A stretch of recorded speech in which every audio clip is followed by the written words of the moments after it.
வணக்கம். உங்கள் friends academy. அதாவது 2025-26 அரசு தேர்விற்கான முக்கியமான வினாவிடைகள் இப்போ நம்ம பார்க்க போகிறோம். ஓகேவா? இப்போ நம்ம பார்க்க போகிற பாடம் 6ஆம் வகுப்பில் உள்ள சமூக அறிவியல் அந்த பாடத்தில் உள்ள முதல் பருவத்தில் வரலாறு. இந்த வரலாறு 4 லெசன் நம்ம ஃபினிஷ் பண்ணியிருக்கோம்.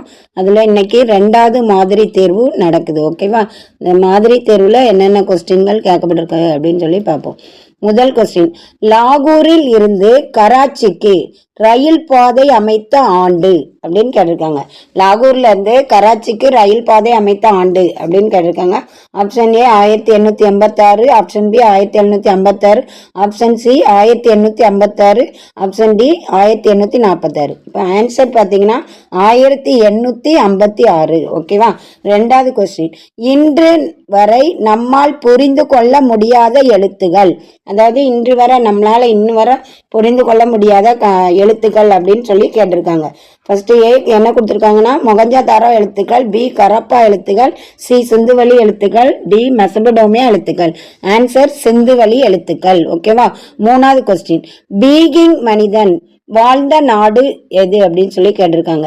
பீகிங் மனிதன் வாழ்ந்த நாடு, first one Africa, second one சீனா, தேர்ட் ஒன் ஐரோப்பா, டி எகிப்து கொடுத்துருக்காங்க.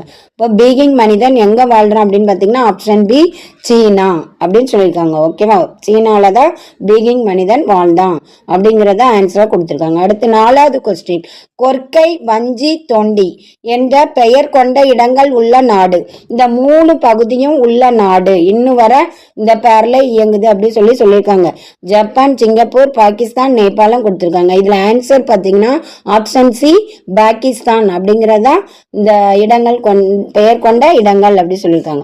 அடுத்த 5வது கொஸ்டின், ஓலைச்சுவடிகள் எவ்வகை இலக்கியத்தை சார்ந்தது?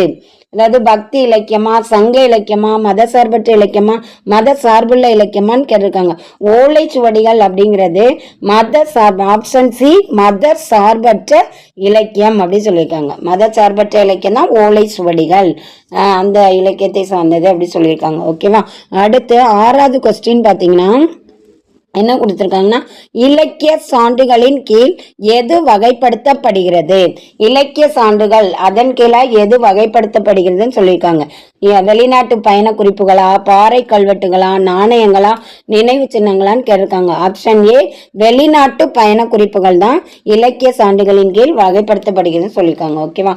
7வது கொஸ்டின் பார்த்தீங்கன்னா சிந்துவெளி முத்திரைகள் குறிக்கும் நாட்டின் தற்போதைய பெயர்கள், அதாவது சிந்துவெளி முத்திரைகள் குறிக்கக்கூடிய பெயர்கள் அப்படின்னு சொல்லி கேட்டிருக்காங்க. அப்போ ஆப்ஷன்